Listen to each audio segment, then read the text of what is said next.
The PlayStation, during the mid-90s, is home to some of the most iconic gaming franchises ever in existence. But there are also those that fall under the radar, being overshadowed by all of the heavy hitters on the system. When you have the likes of Gran Turismo, Resident Evil, Tomb Raider, to name but a few. There are some excellent games, but yet at the same time some decent quality games, but that have some unique features that are still worth playing. And I think that's where the system really came into its own, was because of the mix of different quality of titles, each with their own unique characteristics and preferred styles that suited a variety of different gameplay perspectives. You would also see that later on the PlayStation 2 console, as like the PlayStation 1 was home to some incredibly crazy, insane and experimental titles. While some were actually brilliant, some were okay, and there was a lot of them that weren't so good or even questionable to say the least. But they, in many regards, were worth trying, just for the experience alone.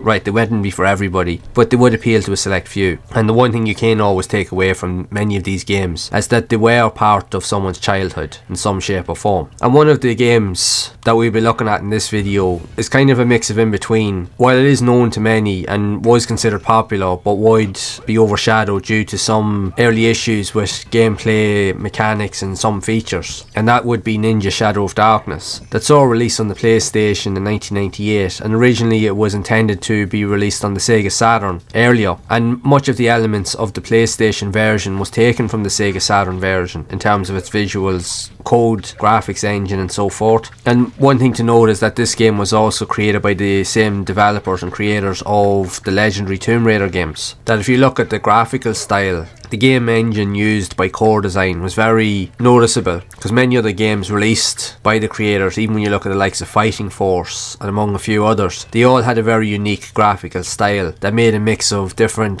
boxy style polygons and assets to be used for the games. So that became a unique trait. And while reviews of the game weren't considered good, as many of the reviews were considered bad, panning the game for its lack of originality with the likes of the graphics, but mainly with the control systems, as the game itself, because of the combination of a variety of flaws, would lead to the game being somewhat overly difficult compared to your average action platformer or beat 'em up. And essentially that's what this game is. It's an action beat 'em up platformer, so it combines many different elements from many different genres all into the same package. And while it tries to be something different and it tries to be unique in its own way, the term unique is definitely a way to describe it, because it is very different from what else was out there at the time, because of all of those unique features. And because many games before it hadn't really tried to combine all of these elements, it did a fairly decent job in what it tried to do, but it just wasn't fleshed out as well as it could have been. But we have to remember, this was at a time when games were in very experimental stages, and while they were released as the finished product in many cases, they were still playable and enjoyable to some degree, but they would only be for a certain type of player, a more hardcore player, or a more patient player.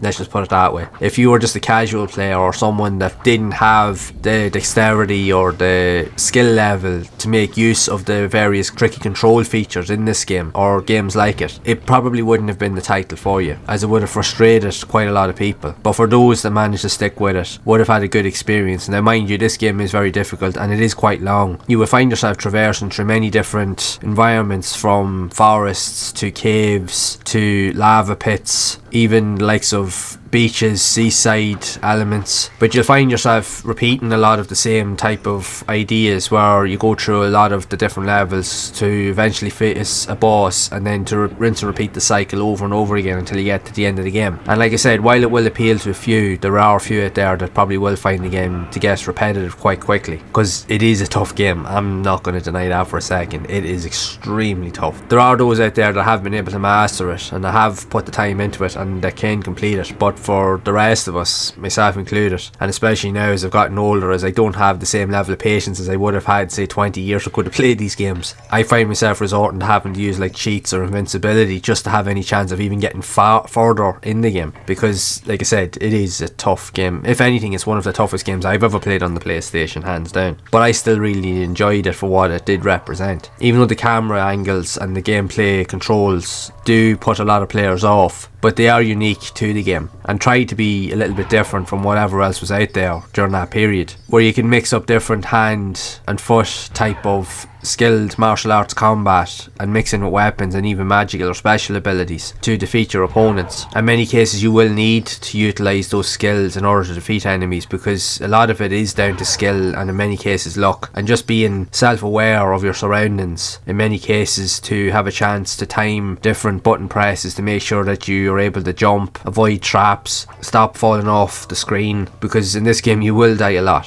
There's no ifs or buts about it. I learned that the hard way playing this game over the years. My first experience with the game itself was on a demo disc that came with a few other games as part of one of the PlayStation, it wasn't the UK PlayStation magazine, but it was one of the alternative magazines. I can't remember exactly which one, but it did come with a playable demo of it, and I have to say now I really enjoyed it. I was addicted to it for quite a while and I played a lot of it, and the one thing I loved about the demos back in the day is I loved the explorative elements of these games, especially when you were introduced to something that was new and that was very different. While like I said, it wouldn't be considered as good or as well polished compared to other games, but it always had a unique appeal. It always had something different or presented something different that you didn't see in other games. And even the games that aren't considered that good or usually considered bad in most regards do have some elements of gameplay styles or mechanics, or they have something unique about them that you just won't get anywhere else, and that's what presents the experience in its own right. And if you do remember anything positive about the game in most ways, it's usually that one thing that stands out, and this game did have that in many regards. I liked the setting, even though the game was slated for the graphics, but I personally liked the visual style. But I will admit I struggled with the controls because the cameras and getting used to the isometric or kind of top down style views at times could definitely be off-putting, and it was very labour intensive to keep your character in line of where you wanted to go and try not to make him fall off ledges or moving platforms, which was very hard to do. Everything was about timing. It'd be like playing Super Mario Brothers, but just as hardcore in many regards. Sometimes it wasn't just down to skill, more so luck to determine whether you were going to complete an objective or not in many cases. But my favourite element was the explorative features, being able to find hidden treasures, traps. You could use like knives or ninja stars or shurikens, and what you would do is you could shoot around the environment, like hitting trees or different types of walls or whatever, and sometimes hidden items or coins or treasures would pop up, which you could use to either give you health or to increase your score or to give you gold so that you could purchase items in the shop at the end of each level, which was pretty cool. So it kept you playing. It added that layer of depth to the overall experience throughout each level. But just note, like all of these older games, yes, you did have access to checkpoints, but trying to get to a checkpoint in itself was a challenge, and if you did manage to get to one, especially later on in the game, hats off to you, because there's certain parts in this game and it's just ridiculously difficult. Even I used the cheats when I was playing through the playthrough on this here, like infinite lives, infinite health, and still there was times I was nearly cracking up trying to play through certain levels, trying to time jumps, and even some of the traps, they don't work the way you'd expect them to work, so you had to find alternative means in order to try and figure out something, or just get lucky in most cases to get past a certain part. And there were certain parts that, I kid you not, would have taken me about 30-40 tries just to get past one jump, which, yeah, you can only imagine the frustration. And I wouldn't be the most patient of people at times when I'm playing these type of games. That's generally why I find if a game starts to annoy me, I generally step away from it. More so now. I may not have done it years ago, I would have been persistent, but nowadays I'm like, no, I take a step off. But even with that, because I was intrigued with this game enough, you would put the time into it, but it always usually came at a cost, unfortunately. But aside from the game's flaws and characteristics, it is a decent game for what it does represent and what it's trying to do, and in many ways is quite underrated with regards to its style and what it actually represents. But there are people out there that love it, there are people out there that probably hate it, and there are a lot of people that are on the fence and in between as to which side they're on. Now there are alternatives to Ninja Shadow of Darkness. You could play the Tenchu series, and there's a couple of other games on the system that probably would be more suitable to you, but it just depends on your own preferences. Again, it came off the back of being developed not long after the success of the original Tomb Raider games, but yet tried to be something unique and different all on its own. And in many ways it succeeded, but in other ways it didn't do as well, to be honest. But what it does do, it does represent something that definitely stands out, and is part of an experimental process of many of these games being developed during that time, which I think we all love to see, and we can appreciate them more so now, even though, yes, to go back and play them, they are just as tough as ever, but we can appreciate and understand these games for what they are, rather than what they could have been. And I think that's the unique nature of going back to playing a lot of these older games, is that we can take time to really understand them now, and be a little bit more patient with them in some regards, maybe not in others, but but we can respect the games for what they do,